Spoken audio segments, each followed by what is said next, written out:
Court का एक फैसला आता है और फैसले में जो है सुप्रीम कोर्ट के द्वारा साफ साफ ये कहा गया कि अगर आपका ये मान लेते हैं जमीन का टुकड़ा है और इस जमीन का टुकड़ा का अगर कोई जमीन रसीद कटा लिया तो सुप्रीम कोर्ट का फैसला ये कहता है कि रसीद अगर कटा लिया ना कोई भी व्यक्ति जैसे भी कटाया हो, अब वो फर्जी कागजात के आधार पर कटाया हो या मान लेते हैं कोई लाल कार्ड बनाकर जो है कटाया हो, है ना, बनाकर कटाया हो, किसी को जमीन का पर्चा मिल गया उसके आधार पर कटाया हो, तो एक तो हो गया फर्जी, लाल कार्ड बना लिया, पर्चा बना लिया, तो जमीन का वो रसीद कटा लिया या सरकार के द्वारा आप कह सकते हैं उसको यहाँ पर बंदोबस्त कर दिया गया, बंदोबस्त हो गया, या किसी प्रकार का कोई अधिकार दे दिया गया, कुछ भी हो सकता है।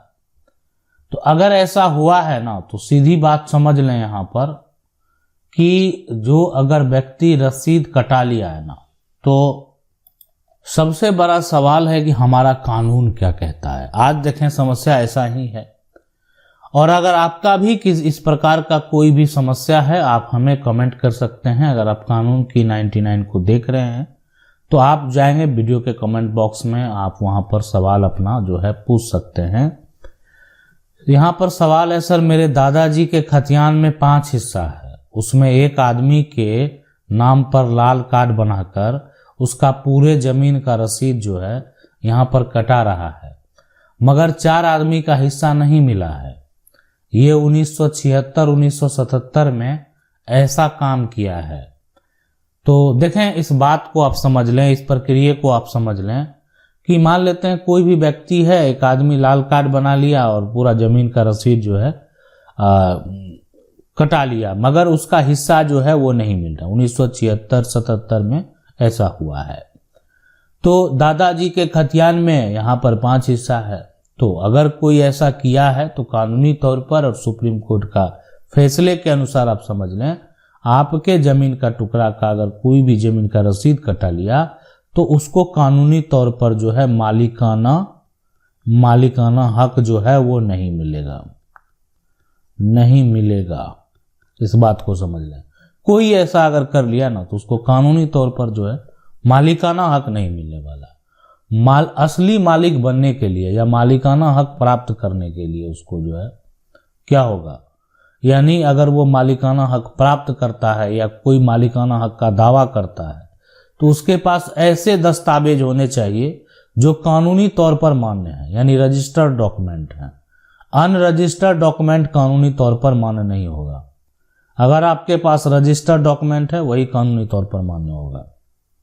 अब देखें समस्या यहाँ पर ऐसा है कि ये कह रहे सर जी मेरे परदादा जी के नाम से जमीन इतना एकड़ में अभी भी उन जमीन का कागज मेरे चाचा के पास है और वो कागज मांगने पर नहीं देते, कुछ भी क्या करे सब ठीक हो जाए। देखें मैं आपको बता दूं, अब कोई कागज अगर नहीं दे रहा, जमीन है जितना भी है, अब इसका जो कागजात है अगर देखा जाए तो जो ऐसा कागजात है जो कि अभी एक तरह से जिसको सुधार की जरूरत नहीं है, जो पहले से सुधरा हुआ है, यानी जिसका पुराना कागजात ठीक है और उसका उसी से उसका जो है नया कागजात बना, दोनों अगर सही है तो वो कागजात अभी आप ऑनलाइन प्लेटफॉर्म पर भी देख पाएंगे।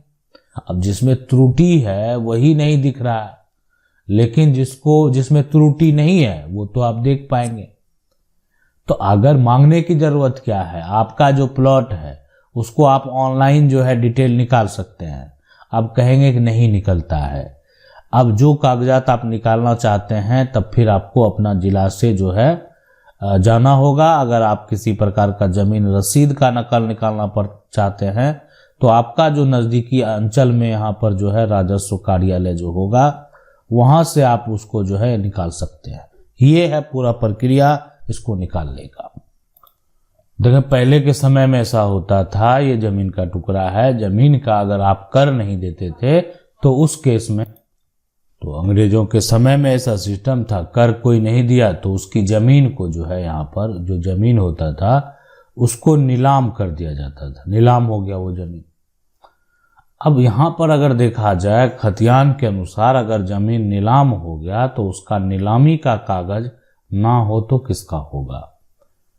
तो अब है कि बड़ा सवाल है कि नीलाम तो हो गया मान लेते हैं, लेकिन अब वो नया जो है किसका बना, नया किसका बना और नीलामी का कागज है ही नहीं, कोई इन्फॉर्मेशन ही नहीं कैसा हुआ था।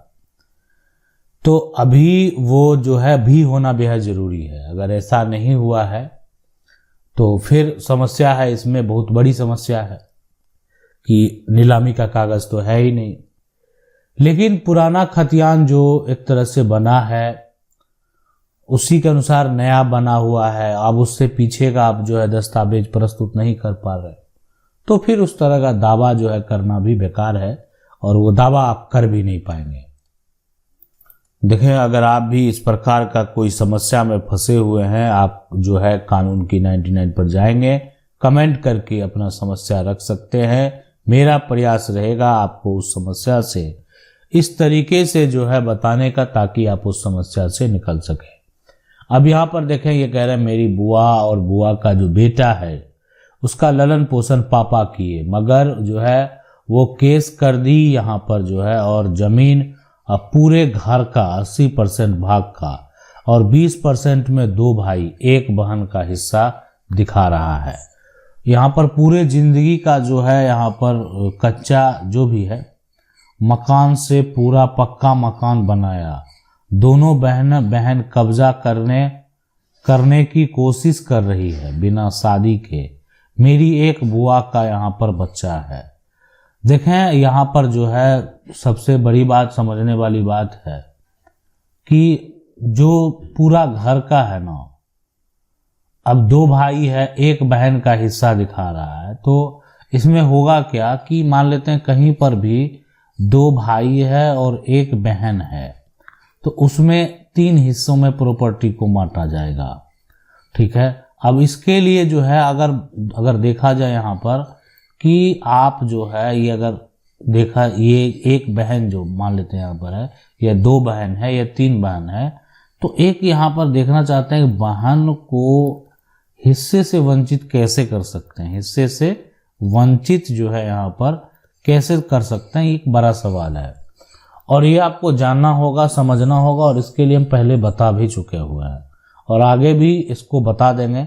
यानी आप जाके प्रीवियस में जो है देख सकते हैं, इसका पूरा तरीका बता हुआ है कि आप जो है अगर कोई भी एक तरह से पिता हो भाई हो, किस प्रकार से वो बेदखल कर सकते हैं, कैसे उनको जो है संपत्ति से एक तरह से बाहर कर सकते हैं। अब देखें, यहाँ पर जो बहन है उसको कब्जा करने की कोशिश अगर कर रही है तो नहीं करने देना है।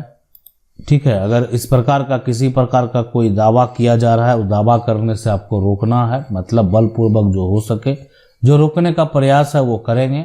बाकी देखें, कुछ कोर्ट के फैसले के ऊपर भी डिपेंड करता है।